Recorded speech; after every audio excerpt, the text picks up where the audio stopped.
I'm Laurie Gaylor, welcoming you on behalf of the Freedom from Religion Foundation to a special edition of our TV show, Freethought Matters.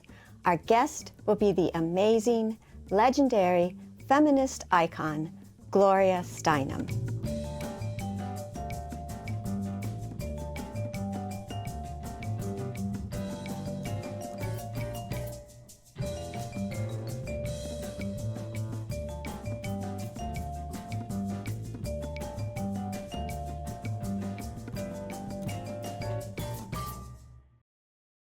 The Freedom from Religion Foundation, which produces Freethought Matters, is the nation's largest association of free thinkers. That's atheists, agnostics, and other non-believers.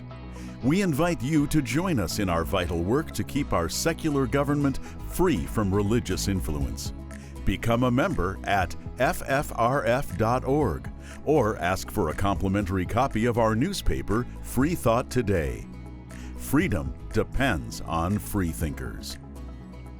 Watch prior episodes of Freethought Matters on FFRF's YouTube channel.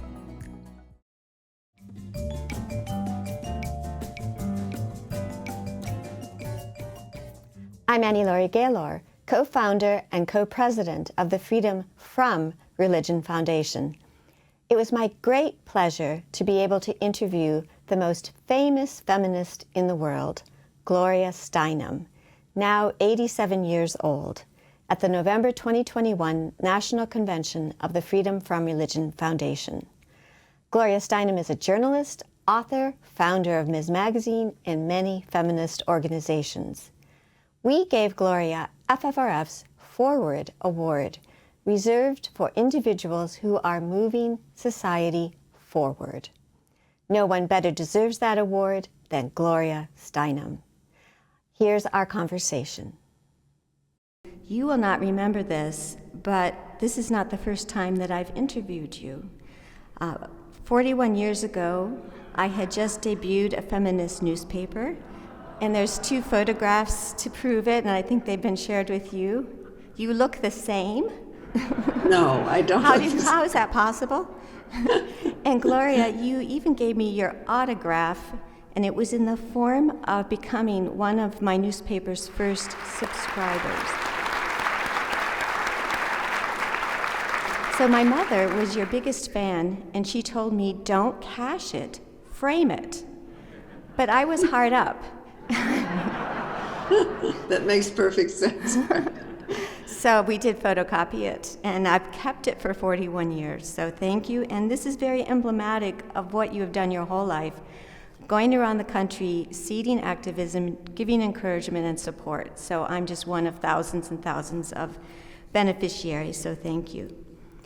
Well, I thank you, and I hope that those of you who are together today and the work you are doing and our meetings continue because there is so much importance with being together. I mean, we started out sitting around campfires for a reason, with everyone able to speak in a circle.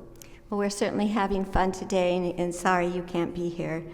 One question that I did ask you in 1980 that is no longer relevant, I said, when are you going to write your first book, Gloria? And you said, I have enough material for at least 2. And soon after, books came out, and you haven't stopped. Your 2 recent books are My Life on the Road, and your newest book, The Truth Will Set You Free, but First It Will Piss You Off. And it's full of quotes you say to comfort, to make you laugh, and that are useful in persuading. And so I thought maybe we could first talk about where did the title of The Truth Shall Set You Free come from? What's the story? Well, as you know, that's a biblical and traditional quote. And I think the rest of it, but first of all, piss you off, came from signs during the protest against the Vietnam War, which had to do with young men who were rebelling against the draft. I mean, I think it was not original with me. I think I saw that phrase in marches and in signs. So I do think you can tell a good title by the fact that it occurs in conversation, or it could occur in conversation. Well, and actually some of your other books are excerpts of quotes of yours, Outrageous Acts and Everyday Rebellions, for example. But you have coined many, many quotable quotes, things like, women are becoming the men we wanted to marry. I mean, these are iconic. But I wanted to throw out a few of your recent aphorisms, and maybe you want to comment on them. And here's one that made me laugh. I'm at an age where remembering something right away is as good as an orgasm. I think that we could put that on a T-shirt. I think there would be a market for this, right? Because there does seem to be a universal loss of memory with age, or at least there's a, several second delay. And I wonder if you remember advice that maybe you've given this rejoinder, but before you got married, but advice to unmarried people who are asked why they aren't married. Do you remember your rejoinder there? Shall I remind you? I can't mate in captivity. In captivity, yes. That's sort of not fair, I have to say, to married people. That maybe was a little too smart-ass. So one of my very favorite quotes is a quote that I know you can tell the story of. If men got pregnant, abortion would be a sacrament. And so yes, that was said to Florence Kennedy, a great human being. I hope people know her or look her up if you don't know her. And we were in the back of a taxi in Boston. The taxi was being driven by an older woman, an Irish woman, I think, which itself was rare for a taxi driver.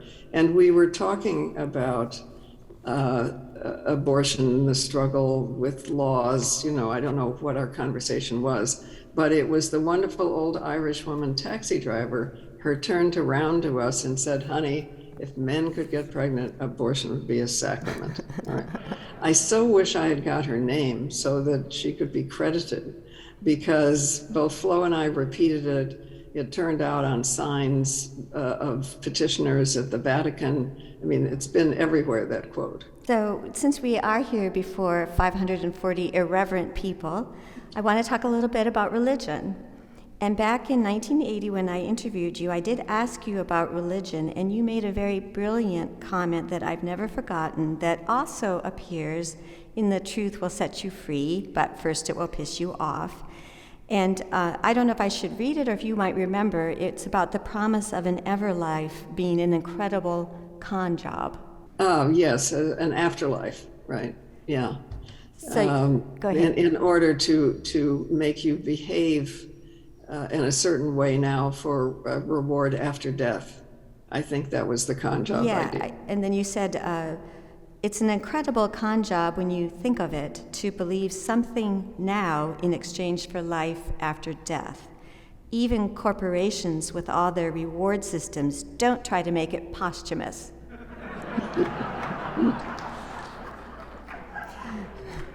That just came out of you. I mean, it was so amazing when I was interviewing you. Living in the present is so much the answer to many questions. And being told to live in the future and to sacrifice in the present is, generally speaking, a sign of problems to come. You've also written that nothing is more dangerous than someone who believes life after death is better than life. Same idea. Mm-hmm. Yes, absolutely. Right. You also have written that when someone asked if you believe in God, you said, "No, I believe in people." Did you want to elaborate on that? Well, I suppose that I could have added that there is a godliness in each person, because there is such a miracle of possibilities and mysteries and uniqueness inside each person that I can't imagine that we would want anything further than that. And I do still believe, that much of the function of organized religion is to make us behave in a way that is against our self-interest now, with the notion that we will get a reward for this after we die. So a couple of years ago, maybe 3 years ago, I did get My Life on the Road autographed by you at the French Embassy. You and Robin Morgan were putting on a special about women and religion.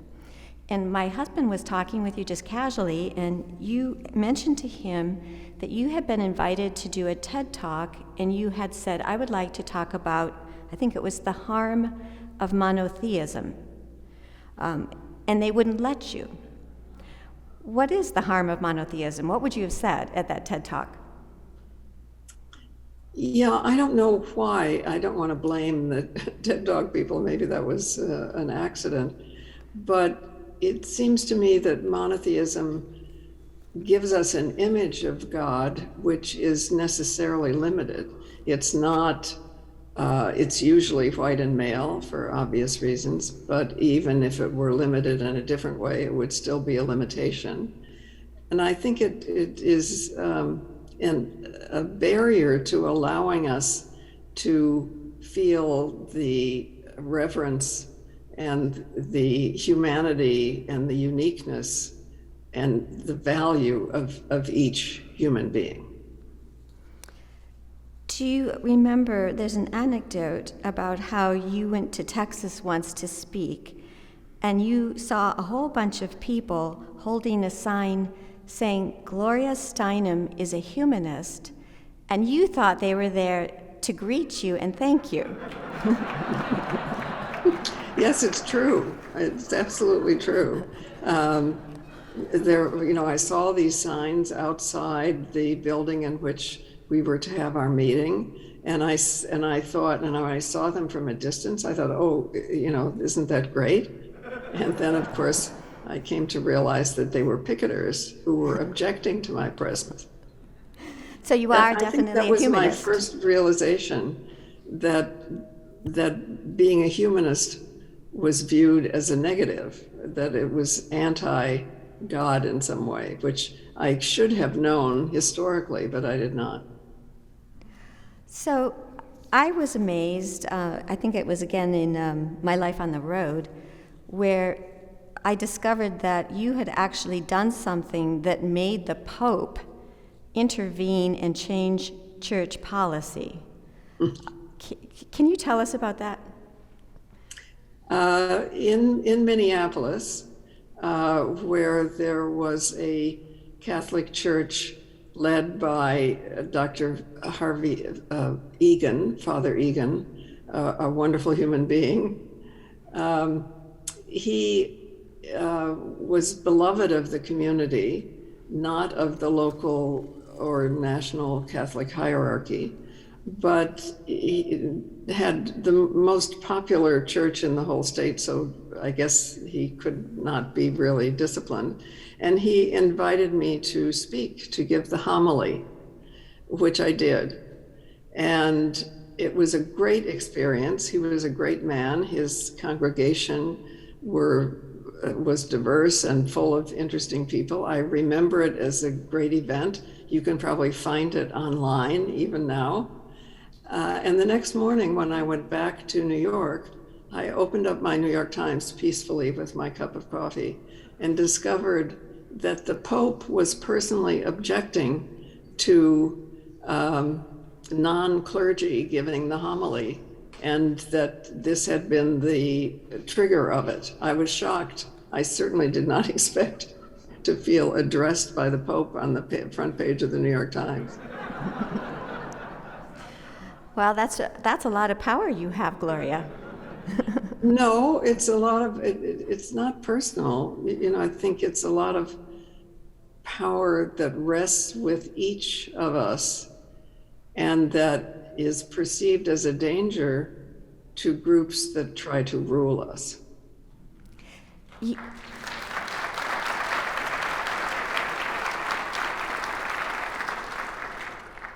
You've also said something that I think is very timely and prescient, that for some, religion is just a form of politics you can't criticize. And that seems to be a lot of what's going on now. Could you elaborate on that? I think it's most obvious with gender and race. Why is God portrayed as a man in whatever form, God, Jesus, and why is that person, I mean, Jesus seems to be often portrayed as very white and blonde in the middle of the Middle East. I mean, you know, it is an image that is tied to the ruling class, and that is a great barrier, I think, for people in all of our true diversity of age and race and ethnicity and language, of being able to understand the godliness within each one of us. So at a minimum, it's a invisible structure that's authoritarian, and frequently in the nature of religions themselves, it is structurally authoritarian. So when you graduated from college, well, I should say, you very movingly dedicate your book, My Life on the Road, to a particular man, a London physician. Do you want to talk about that? Yes. After I graduated from college, I had been engaged in the 50s. Kind of everybody was engaged, and to a very good and nice man, but it would have been wrong for both of us. So I was able to get a very small, less than $1,000, I think, scholarship to go to India. And I was on my way to India, awaiting my visa, living in London, working as a waitress in order to survive in London, and realizing that I was pregnant, and really not knowing what to do. I just looked in the Yellow Pages, or the London equivalent of the Yellow Pages, found a doctor near me, went to see him, and you know, he confirmed, yes, I was pregnant, and he made clear that he could send me to a doctor who would help end that pregnancy, even though it was still not quite legal, even in England. But he made me promise that I would never tell anyone his name, and I promised, right. And didn't he make you have a second promise? That I would do what I wanted to do with my life, yes.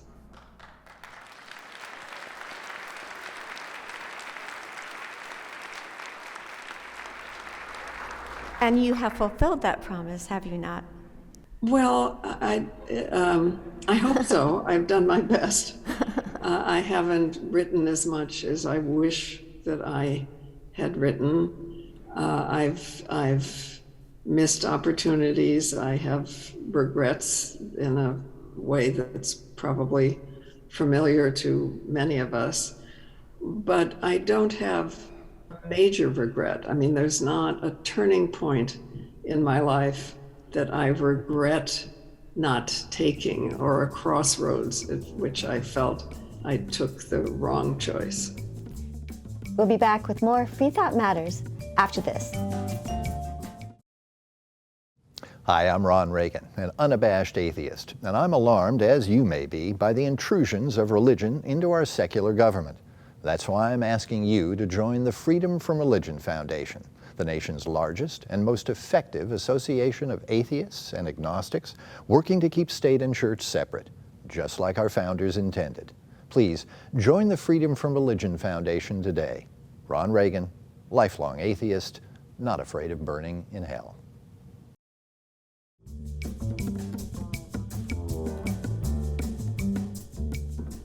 So you've always said, and I think it's such an epiphany really, that authoritarianism is based first on controlling women's bodies. And here we are so many years later with the Supreme Court hearing this case in Mississippi, the Dobbs case, the abortion ban in Texas. Can you comment about the situation today, the threat today? Yes, no, I'm so glad that you cite that, because I don't think it's viewed as fundamental as it is. By that I mean controlling women's bodies. Actually, Hitler also, the day after he was elected, and he was in the beginning at least elected, his first official act was to padlock the family planning clinics and declare abortion a crime against the state. And I believe Mussolini also was one of his first acts. So authoritarian governments of all kinds and sizes do often try to control the one thing that men don't have, and therefore that they can't decide the future of. They don't have wombs. We do, right? So the control of women's wombs is undercited, I would say, as the beginning of authoritarianism. Well, let's talk about something that's less grim. You say use laughter as a guide.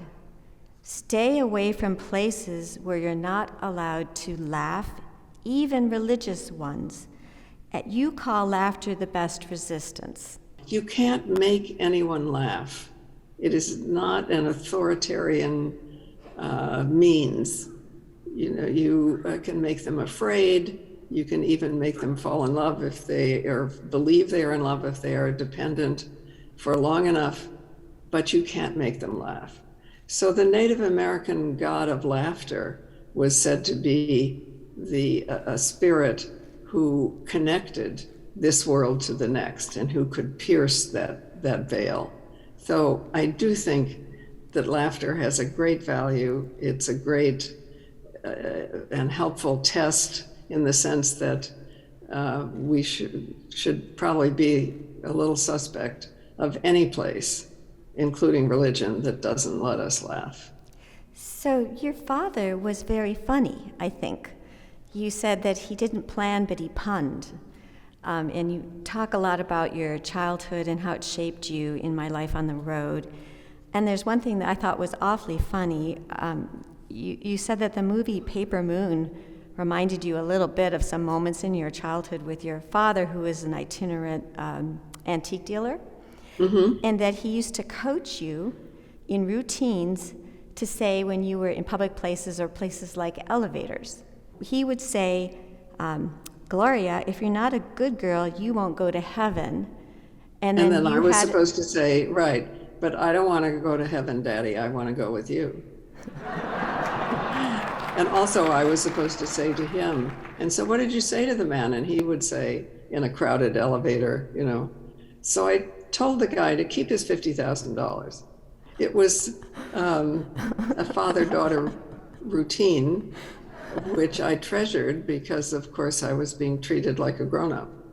So speaking of democracy and how to retain it, you talk a lot about democracy in your books. You also talk a lot about voting. And you say voting is the least we can do.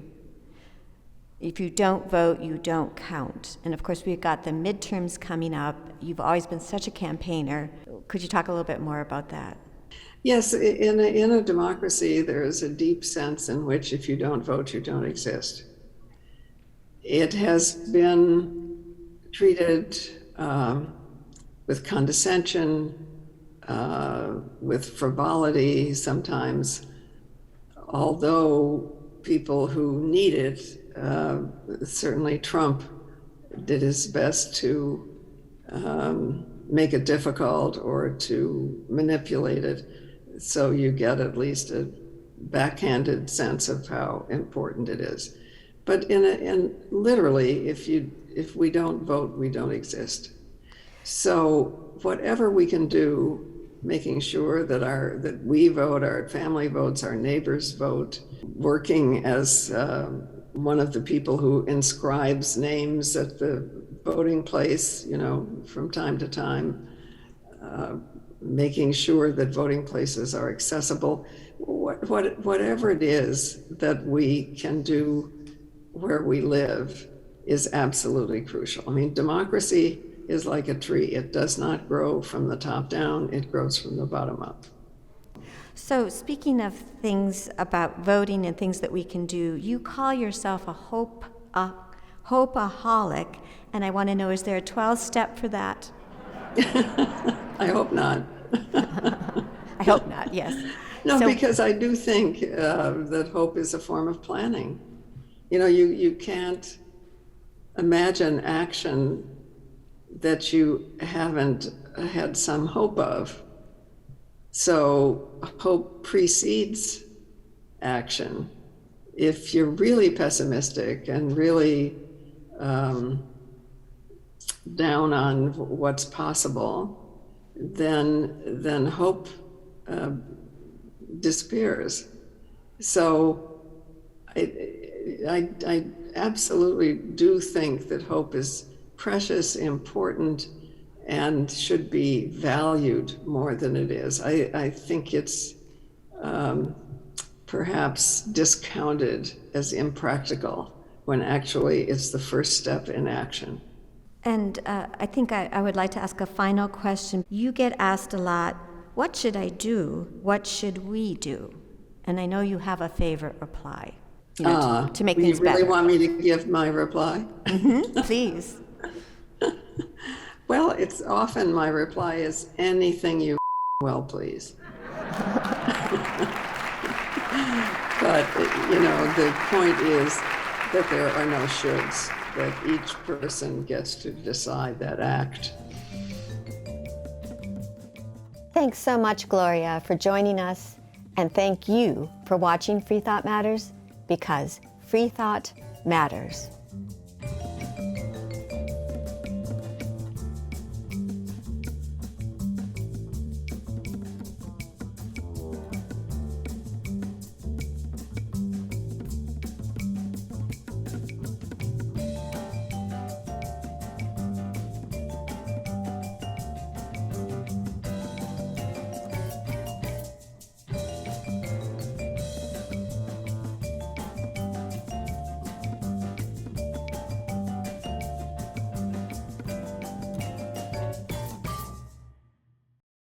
I believe in an America where the separation of church and state is absolute, where no religious body seeks to impose its will, directly or indirectly, upon the general populace.